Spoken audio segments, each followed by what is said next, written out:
Hello, welcome to the Let's see about this Saka was the side struggle of SSC teachers. ठीक है, तो आज का जो टॉपिक है उसमें हम देखेंगे कि एजुकेशन सिस्टम में अगर कॉन्ट्रैक्चुअल का जो फीचर्स होता है वो होने से किस तरह से आपका एजुकेशन सिस्टम आगे जाके हैम्पर हो सकता है, क्या क्या रिफॉर्मेशन नेसेसरी है आपका एसएसए के अंदर में, और किस तरह से एसएसए में वर्क करने वाला पीपल एक फाइनेंशियल एज वेल एज जो लाइफ का जो हार्डशिप होता है उसको वो लोग फेस कर रहा है। ठीक है, तो ये आर्टिकल में अराउंड 6,000 ऑफ द टीचर्स जो integrated scheme for the school education ISSC जिसको हम बोलता है उसके अंदर में एसएसए के अंदर में जो अरुणाचल प्रदेश में काम कर रहा है, despite serving for the year 17 to 18 years, वो लोग अभी भी फाइनेंशियल एंड प्रोफेशनल इनसिक्योरिटी से सफ़र कर रहा है। ठीक है, तो इसमें हम सबसे पहले उसका जो की ग्रीवेंसेस है उसको हम हाईलाइट करेगा। जैसे सैलरी डिले होता है, आप लोग तो सब मालूम है ना? देयर सैलरी रेगुलर फॉर्मेट में नहीं, और specially in the month of April और मई के समय में उसका जो सैलरीज इतना कंसेक्यूटिवली डिले होता है कि वो लोग का जो basic house hold necessities, school admission उसके बच्चों के लिए एंड अदर सीजनल जो एक्सपेंसेस है उसको मीट नहीं कर सकता है। एंड दूसरा है लैक ऑफ रेगुलराइजेशन। सो ये रेगुलराइजेशन का जो प्रोसेस है वो एक्सट्रीमली बहुत लो फेस में जा रहा है। एंड जिस फेस में वैकेंसी के हिसाब से रेगुलराइजेशन हो रहा है तो उस हिसाब से अराउंड 30 to 40 ईयर्स लगने वाला है करेंट आईएसएससी टीचर्स लोग को रेगुलर होने के लिए। ठीक है, एक्सक्यूज मी। उसके बाद पे and benefit, despite working same hours, जैसे आपका जो रेगुलर गवर्नमेंट टीचर्स है उसी की तरह same hours and same type of duties करता है, फिर भी वो लोग का पेमेंट बहुत कम होता है। ना वो लोग के पास जॉब सिक्योरिटी होता है, ना वो लोग को standard benefits of the earned leave EL बोलता है, या तो सोशल सिक्योरिटी, ये सब वो लोग को डिनाई किया जाता है। एंड एडिशनल बर्डन, जैसे कि अभी जो वो लोग को नॉन टीचिंग ड्यूटीज़ भी असाइन कर रहा है अंडर द नेशनल सेंसस के अंदर में। एंड दे फील कि एक यूज एंड थ्रो एटीट्यूड दिया जा रहा है वो लोग के साथ from the administrative side. Okay, तो एग्जाम पर्सपेक्टिव में ये आपका ह्यूमन रिसोर्सेज के अंदर में, एजुकेशन फोर्स के अंदर में आ जाता है।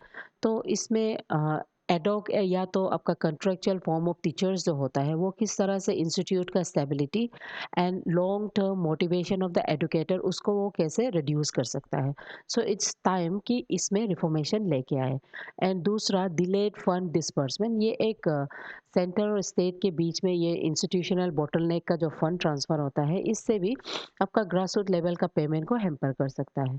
उसके बाद सोशल सिक्योरिटी बनाना बहुत ज़रूरी है वो लोग के लिए। Medical insurance, pension, provisional fund, ये सब होना चाहिए वो लोग के लिए, ताकि वो लोग का एक सिक्योरिटी मेंटेन करे।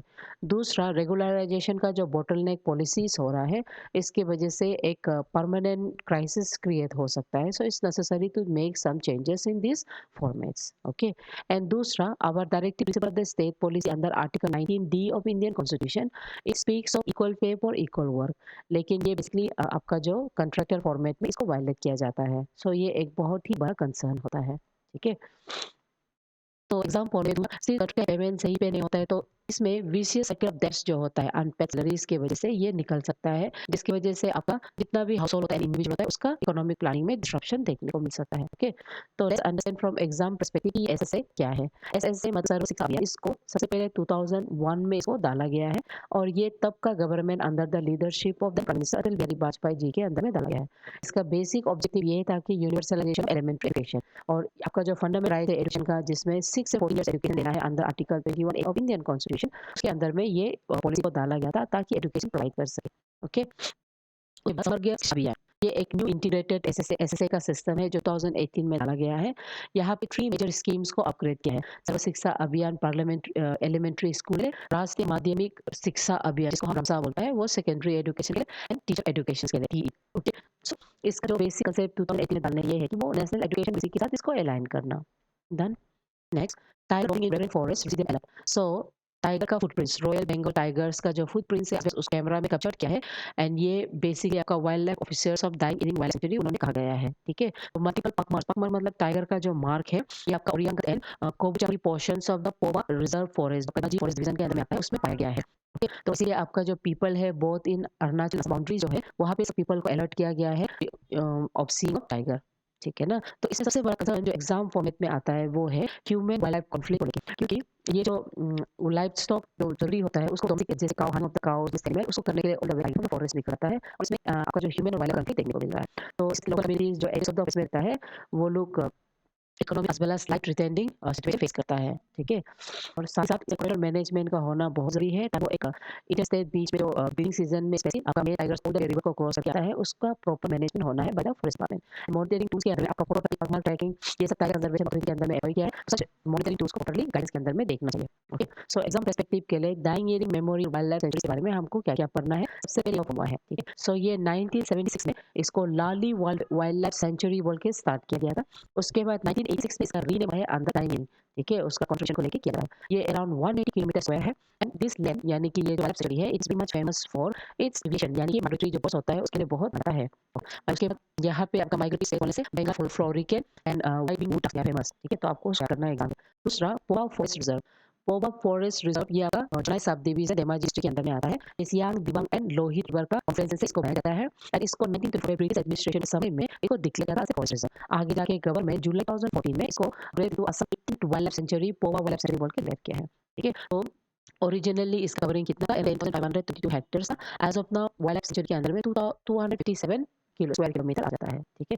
तो ये जो काबो वाइल्ड सेंचुरीज है, ये ऑफन इसको हम rain forest of the east बोलता है because of its dense evergreen conifer Himalayan rainfall की वजह से। इसके अंदर में ब्रू सैकिया नेशनल पार्क जो है वो भी इसके अंदर में आता है और ये बहुत इंपॉर्टेंट माइग्रेटरी रूट बनता है एशियन एलिफेंट्स के लिए। ओके, और उसके बाद यहाँ पे बहुत फेमस और मतलब एनिमल्स जैसे slow loris, hoolock gibbon antelope भी पाया जाता है। उसके अलावा बहुत नंबर ऑफ ये फॉरेन डाइवर्सिटी और की पॉपुलेशन भी देखने को मिलता है। Next, government declares pineapple expo in बागवानी इवेंट। सो गवर्नमेंट ऑफिशियली आपका जो पाइनएप्पल वगैरह का पाइनएप्पल है उसको पाइनएप्पल एक्सपो के अंदर में एनुअल इस इवेंट के अंदर में वो लोग डिक्लेयर कर दिया है ऑफिशियली। तो ये बेसिकली आपका बड़ा यानी कि सियांग डिस्ट्रिक्ट अरुणाचल प्रदेश में है। इसका डिक्लेरेशन आगे चलिए ये फार्मर्स लोग के लिए एग्रो टूरिज्म को जनरेट करेगा, लाइवली अपॉर्चुनिटी को जनरेट करेगा। तो वहाँ का जो चेयरमैन है ओल्ड बागरा वेलफेयर एसोसिएशन दुआ बागरा वो ग्रेटिट्यूड है उसको ग्रेटिट्यूड ही है so gratitude to chief minister of this. तो अरुणाचल के अंदर में ये बेसिकली आपका मेंस पर्सपेक्टिव में बहुत इंपॉर्टेंट है। Okay, and remember Arunachal Pradesh का जो क्लाइमेटिक कंडीशन एंड इसका जो सॉइल कंडीशन है ना ये बहुत मतलब बेहतरीन फॉर्म करता है हॉर्टिकल्चर क्रॉप्स को ग्रो करने के लिए, ठीक है? इससे अरुणाचल प्रदेश का मार्केट स्ट्रेंथन होगा, फार्मर्स लोग का इकोनॉमिक डाइवर्सिफाई होगा, है? तो इसमें role of the self help groups तो आता है किस तरह से वो लोग एक्सपो को इंस्टीट्यूशनलाइज कर सकता है, उसको financial inclusion and rural entrepreneurship के अंदर में उसको डेवलप कर सकता है। साथ such type of expo agro tourism को भी बढ़ाएगा और इसमें जब टूरिस्ट आएगा तो ओवरऑल डेवलपमेंट होगा। So as of now government कोशिश कर रही है इसको जीएटी इंक्लूजन के अंदर में लेके आए, ठीक है? तो मीन्स ये याद रखो one district one product initiative के अंदर में गवर्नमेंट को every district of Arunachal Pradesh to be known particular product, जैसे सियांग डिस्ट्रिक्ट अरुणाचल प्रदेश को officially one district one product flavour के अंदर में पाइनएप्पल बेस्ड प्रोडक्ट्स डिस्ट्रिक्ट माना जा रहा है। ओके, तो बड़ा साइकिल में बहुत वेल ग्रो रहा है एंड आपको पता है कि ये जो पाइनएप्पल होता है it's a very good perennial fruit, है ना? तो पाइनएप्पल से क्या हमको याद करना है? पाइनएप्पल अनानास कोमोसुसी उसका साइंटिफिक नेम है, या ब्रोमीसिया फैमिली से बिलोंग करता है, टेरेसल है, पब्लिकली पेरेनियल हर्बेसियस प्लांट है। इसका टेंपरेचर 22 टू 32 डिग्री माना है, ठीक है? उसके बाद रेनफॉल कितना ज़रूरी है आप जैसे 1500 टू 2500 और ज़्यादातर एसिडिक सॉइल में ग्रो करता है एंड वाटर लॉगिंग जो सॉइल है उसमें ये और भी ग्रो कर सकता है, ठीक है? तो ऐसा इंडिया में वैरायटी है, एक कॉफी वैरायटी और दूसरा की वैरायटी है। क्यों है? मिनरल्स से है और येनिंग इंडस्ट्री में हाई जूस कंटेंट यूज़ करते हैं जूस बनाने के लिए। व्हेयरएज़ क्विड ये बहुत अर्ली मैच्योर और स्मॉल वैरायटी और स्वीट होता है ये, तो इसको हम लोग फूड्स के फॉर्म में हम इसको यूज़ कर सकता है। जैसे त्रिपुरा का पाइनएप्पल, क्वीन पाइनएप्पल ये टेक हो सकता है त्रिपुरा, उसको हम क्वीन पाइनएप्पल बोलते हैं। ये साइज़ छोटा है कि साइज़ लार्ज है। ओके, उसके बाद और दिन अगर हम देखें तो नॉर्थ ईस्ट से तो स्पेशली पर्ल प्रोडक्ट्स में बहुत आगे हैं, जैसे असम, त्रिपुरा, मणिपुर के एंड अरुणाचल प्रदेश, होगा? तो इसमें से जो एंजाइम्स निकलता है उसको आपको याद करना है। जैसे ब्रोमीलियन एंजाइम्स ये पाइनएप्पल से एक्सट्रैक्ट करता है, उसका वेस्ट से एक्सट्रैक्ट करता है। ये एक ऐसा एंजाइम जिसको हम फार्मास्यूटिकल कॉस्मो एंड यूनिक को एनालाइज करने के लिए हम यूज करते हैं, ठीक है? ब्रोमीलियन। उसके बाद लीना फाइबर ये एक एरोवेज फाइबर्स है जो पाइनएप्पल के लीफ से हम कर सकता है और इसको हम लोग ज्यादातर टेक्सटाइल एंड वीक लेदर से यूज करता है। उसके बाद ऐसे पहला question consider the following statement regarding protected areas in the northeast. Ringing Memorial Wildlife Sanctuary is characteristically dominated by riparian ecosystem dominated by alluvial cluster. That's right. तो ये तो सही है, ठीक है? ये जो है that is right.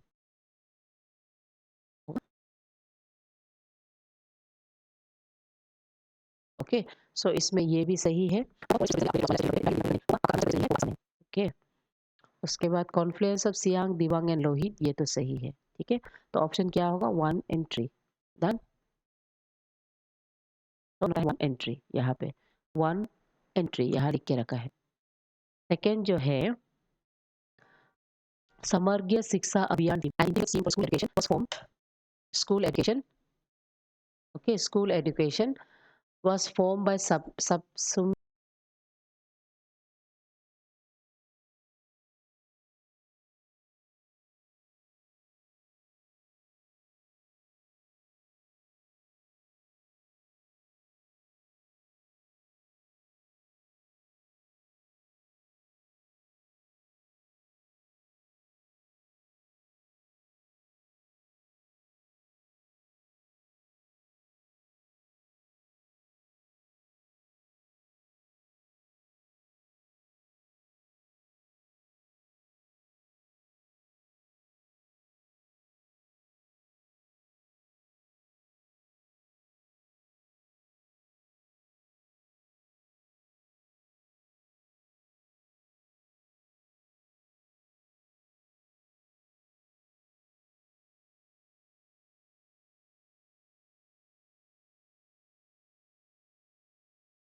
Mean which of the following centrally sponsored schemes. तो सर्व शिक्षा एसएसए तो है, एंड उसके बाद आपका राष्ट्रीय रामसा है, एंड टीचर्स एजुकेशन है, यानी कि 1, 2 एंड 4। ठीक है, तो ऑप्शन रहता है 1, 2 एंड 4। उसके बाद with reference to pineapple cultivation in India consider the following statement. Perennial herbaceous plant belonging to bromeliaceae, ये सही है। अल्कलीन सॉइल, अल्कलीन नहीं एसिडिक सॉइल जरूरी है पाइनएप्पल के लिए। Queen variety early maturation, yes Tripura का सॉइल है, तो ये ऑप्शन होगा 1 एंट्री ओनली। ठीक है, उसके बाद ठीक है, growing trend of contractualisation of the teacher, आपका जो वेलफेयर स्कीम के अंदर में ये किस तरह से आपका ये educators specially north east region में किस तरह से एजुकेशन को इम्पैक्ट कर सकता है, उसमें क्या क्या चैलेंजेस है, वो आपको क्वेश्चन पूछा जा सकता है। उसके बाद wild life conflict, I feel ये साल में ह्यूमन वाइल्ड लाइफ कॉन्फ्लिक्ट का रिलेटेड क्वेश्चन आपको पूछा जा सकता है, किस तरह से उसमें चेंजेस जरूरी है। ठीक है, क्योंकि ये कॉन्फ्लिक्ट कुछ समय में हम लोग कंटिन्यूस देखने को मिल रहा है। दूसरा thought of the day, strength does not come from the physical capacity, it comes from an indomitable will, Mahatma Gandhi. So it basically speaks about our will. Keep studying and keep following the news, पढ़ते रहो success के लिए। ठीक है, thank you my dear student.